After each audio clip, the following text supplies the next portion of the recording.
Yeah, what's up, Beast? Boxing Basement, the Triple B here. Yeah, just remember to like, because there are a lot of haters that attack the channel.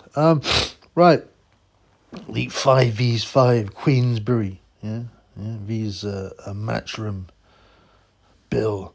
Well, yeah, always said, I find it rather cringe. It's really WWE,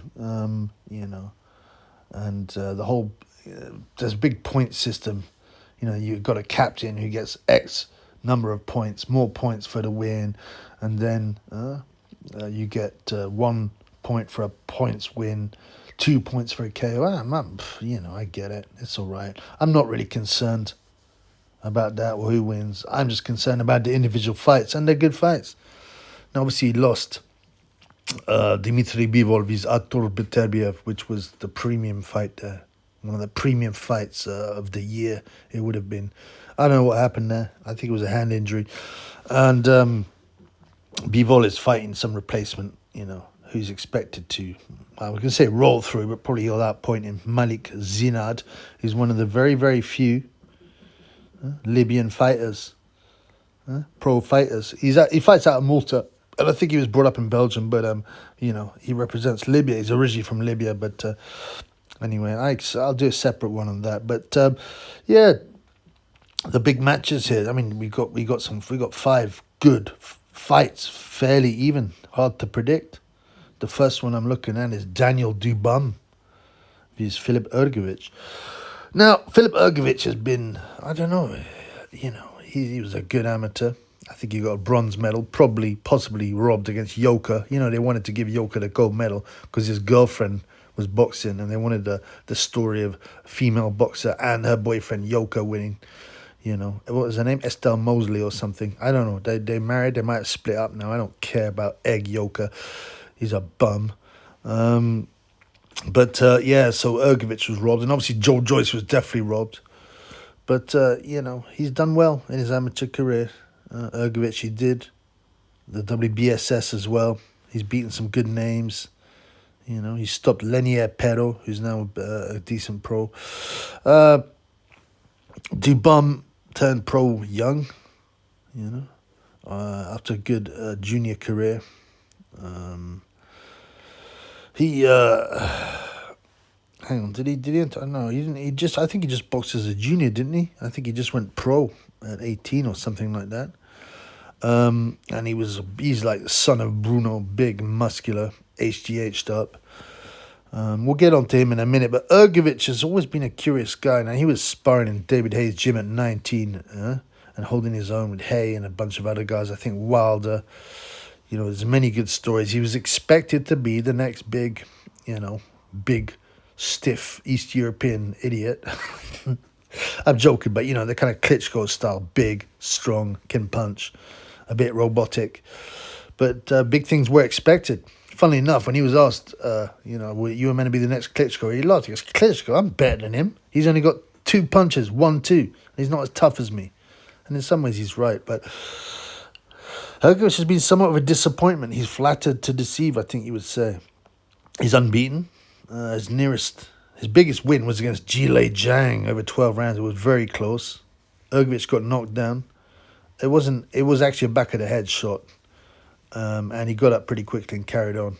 He got that look. You can see he's got a good chin, Hrgovic. He's got a big, solid head. He almost looks like Geiger Chad, like Geiger Chad, but he's got that kind of, that big brow, that kind of, what do you call it? Not Neanderthal, that caveman look. He's obviously a high test, big, strong man. But some thought Zhang should have won that. I think Hrgovic's dad had died. He wasn't right in the head, and that's fine. And he looked like he was on the verge of quitting a few times. It was a very weird fight, but he came through. He then knocked out Dempsey McKean, who was not that great, but was unbeaten in the 12th round. I mean, it wasn't a great fight. He can look very crude, Hrgovic. And when he was warming up in the 5v5, I was looking at him going, man, he looks like some big, strong novice, rather than experienced amateur and an unbeaten pro. But, I've always thought that Hrgovic hasn't really, shown his ability, But when he was shadow boxing, right, in the ring, in the in the warm up, the pre-fight warm, he looked crude, slow. And it made me think, maybe he just he just got by on strength and a bit of power and toughness, and he lacks a bit of skills. I don't know. I mean, a lot of people say he hasn't shown his ability yet, but we'll see. We'll see. We'll see.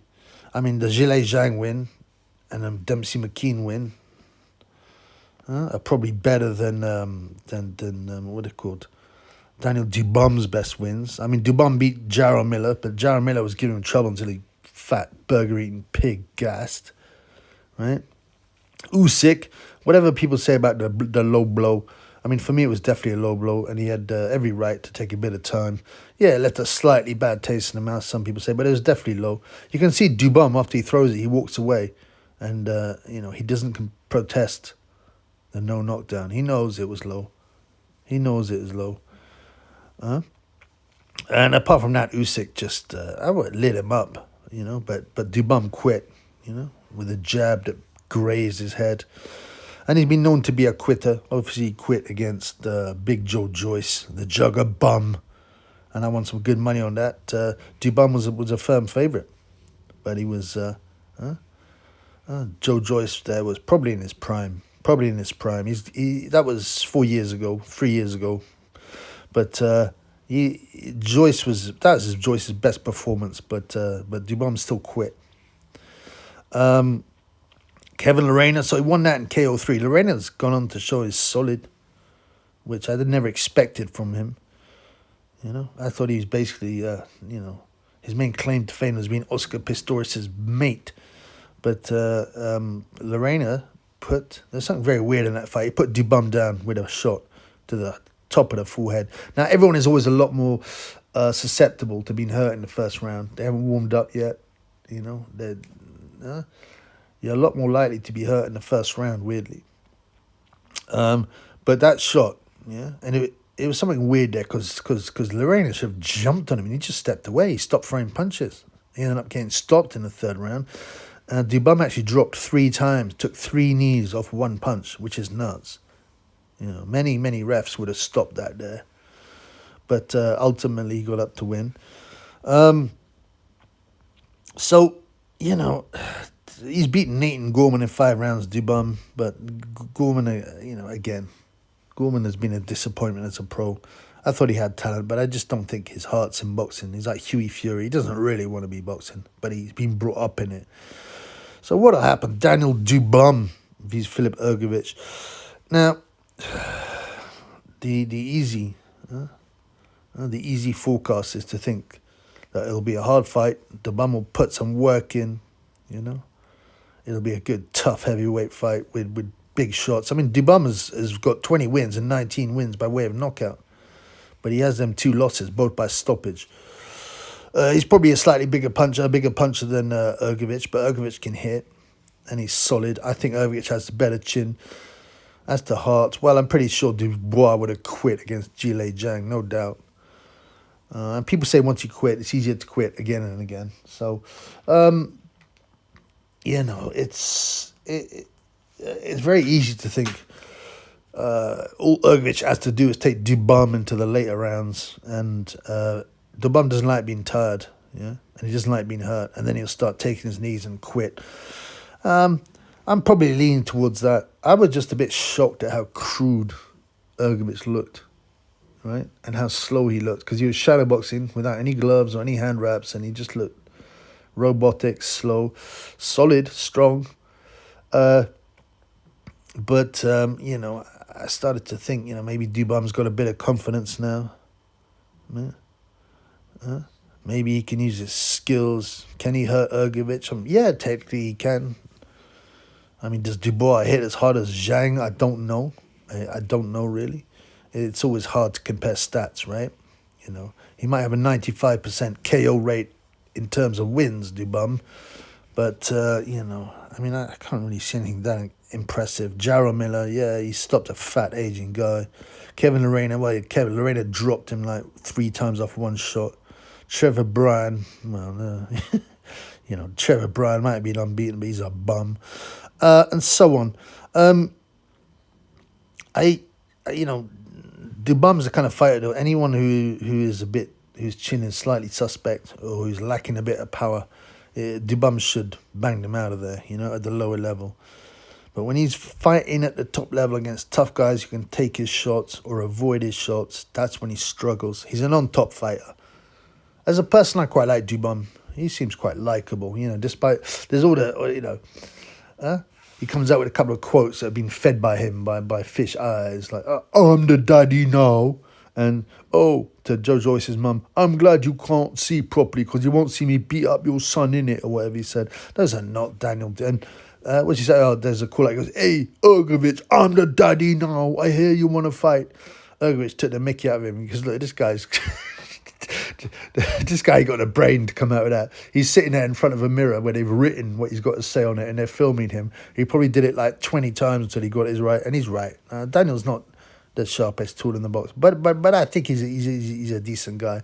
He should be in Grenada, eating mangoes, nutmegs, helping the local fishermen, this kind of thing. You see how his eyes lit up when he was with a new girl, not the Transformer, a new girl without a Corey. And he was out there in Grenada. It was kind of sweet. He was looking at the monkeys. He was looking at the nature, the waterfalls. And I'm thinking he's probably a decent guy. He's just been forced into boxing by his dad, his overbearing dad. And there are many stories like this. So what I think will happen, I think we will get a slightly messy, hard fight. Yeah. Hrgovic is usually in messy fights, you know. I think you'll have his moments, DuBois. I think Hrgovic will take the shots. And when DuBois starts getting tired, and Hrgovic's strength starts to show as well, because DuBois is a strong guy as well, but you can see that his body is a PED, HGH fest, isn't it? All those weird bumps on his knuckles, a sign of HGH abuse. And I think he will break down. I do believe Hrgovic will win in the later rounds, 9, 10, something like that. But this is a good heavyweight fight. It's for the IBF Interim heavyweight title. So the IBF haven't stripped Usyk yet, but they're letting it be known. You know, whoever, your next fight, if you want to keep the IBF title, has to be against the winner of Daniel DuBois, Filip Hrgovic, right?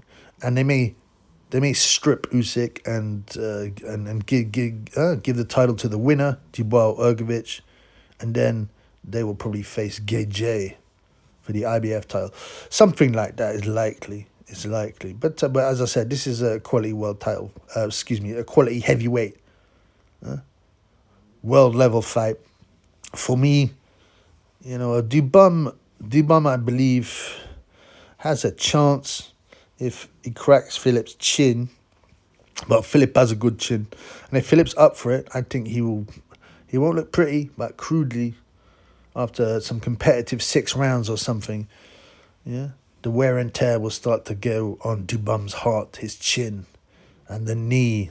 The classic British knee will come into effect, and DuBois will drop to his knees, like he's at a BLM rally, like he's at a Black Lives Matter rally, and he will take the knee, and he will quit or get counted out on a knee for a late round Filip Hrgovic stoppage. So I reckon around 9 or 10, Filip Hrgovic. Peace in the Middle East.